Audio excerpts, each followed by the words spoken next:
प्रवेश एक्झाममध्ये आपले स्वागत आहे. आज आपण भारतीय इतिहासातील एका अशा सम्राटाबद्दल बोलणार आहोत ज्याच्या नावाची नेहमीच चर्चा होते. हो, बरोबर ओळखलं. आपण बोलतोय औरंगजेबबद्दल. त्याला अनेकदा एक कट्टर धर्मांध शासक म्हणून पाहिलं जातं. पण खरंच तसं होतं का? या प्रतिमेमागे नेमकं सत्य काय आहे? चला शोधूया. तर आज आपण काय काय बघणार आहोत? सुरुवात करूया औरंगजेबाच्या वादापासून.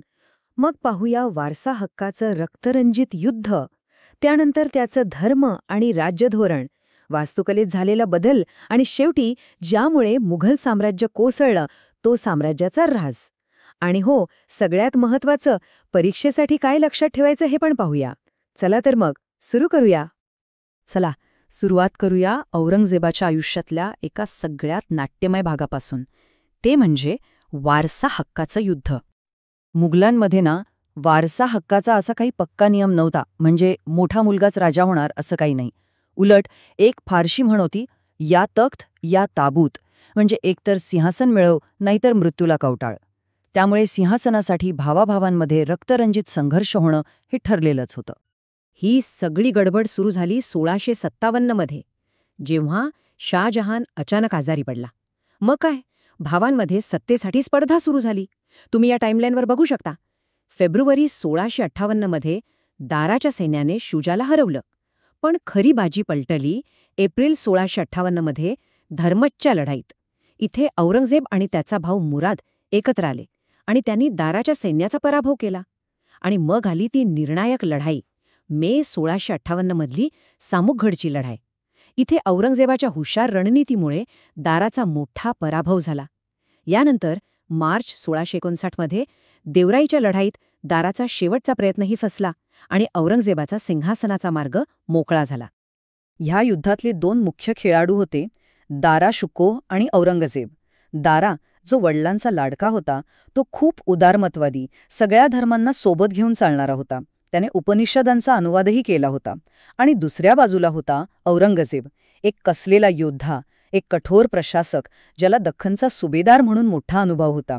आणि तो आपल्या धर्माबद्दल खूप कट्टर होता. हा जो दोघांच्या विचारांमधला फरक आहे ना, हा परीक्षेमध्ये विश्लेषणात्मक प्रश्नांसाठी खूप महत्त्वाचा ठरतो. सिंहासन तर मिळालं, पण औरंगजेबाच्या कारकिर्दीतला सगळ्यात वादग्रस्त भाग तर पुढे होता. चला आता त्याच्या धर्म आणि राज्य धोरणाबद्दल बोलूया. त्याच्या धार्मिक धोरणांबद्दल बोलताना सगळ्यात आधी नाव येतं ते जिझिया कराचं. आता हा जिझिया कर काय होता? तर हा एक असा कर होता जो इस्लामिक राज्यात फक्त गैरमुस्लिम लोकांकडून घेतला जात असे. आणि गंमत म्हणजे औरंगजेबाचा पणजोबा महान सम्राट अकबराने हा कर रद्द केला होता, एक प्रकारे धार्मिक सलोख्याचा संदेश देत. आता एक एक्झामसाठी महत्त्वाची टिप. हे वर्ष तुमच्या डोक्यात फिट करून घ्या. 1679 याच वर्षी औरंगजेबाने जिझिया कर पुन्हा लागू केला. हा प्रश्न अनेक परीक्षांमध्ये हमखास विचारला जातो, त्यामुळे तारीख विसरू नका. बरं, त्याने हा कर पुन्हा का लावला याबद्दल इतिहासकारांमध्ये दोन वेगवेगळी मतं आहेत. एक गट म्हणतो की हे त्याच्या कट्टर धार्मिकतेचं लक्षण होतं, त्याला इस्लामिक वर्चस्व दाखवायचं होतं. तर दुसरा गट म्हणतो की यामागे राजकीय आणि आर्थिक कारणं होती.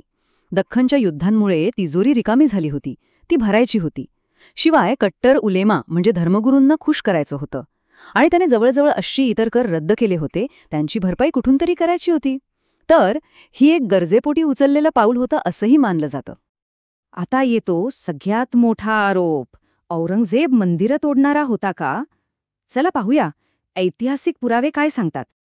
हे बघा, इथे चित्र थोडं गुंतागुंतीचं आहे. हे खरं आहे की त्याने काही मंदिरं पाडली, पण असं म्हणतात की त्यामागे बहुतेक वेळा राजकीय कारणं असायची. म्हणजे जर एखाद्या राजाने बंडखोरी केली तर त्याचं राजकीय महत्त्व कमी करण्यासाठी त्याच्या आश्रयाखालचं मंदिर पाडलं जायचं. पण दुसऱ्या बाजूला हेही तितकंच खरं आहे की त्याच्या राज्यात हजारो हिंदू आणि जैन मंदिरं सुरक्षित होती. इतकंच नाही तर त्याने अनेक मंदिरांना आणि ब्राह्मणांना जमिनी आणि संरक्षण दिल्याचे सरकारी आदेश म्हणजे फरमानसुद्धा सापडतात. हो, पण मथुरेचं केशवदेव मंदिर पाडून तिथे मस्जिद बांधली गेली हे एक उदाहरण मात्र त्याच्या असहिष्णुतेचा पुरावा म्हणून नेहमी दिलं जातं. आता राजकारण आणि धर्माच्या पलीकडे जाऊन आपण त्याच्या काळातल्या वास्तुकलेबद्दल बोलूया. त्याचे वडील शाहजहान यांना जशी भव्य इमारती बांधायची आवड होती तशी औरंगजेबाला नव्हती. तो स्वतः खूप साधं आयुष्य जगायचा आणि तेच त्याच्या काळातल्या इमारतींमध्येही दिसतं. सगळ्यात उत्तम उदाहरण म्हणजे औरंगाबादचा बीबी का मकबरा. याला दख्खनचा ताज असंही म्हणतात. जरी हा दिसायला ताजमहालसारखा असला तरी तो महागड्या संगमरवराऐवजी स्टक्को आणि प्लास्टर वापरून बांधलाय.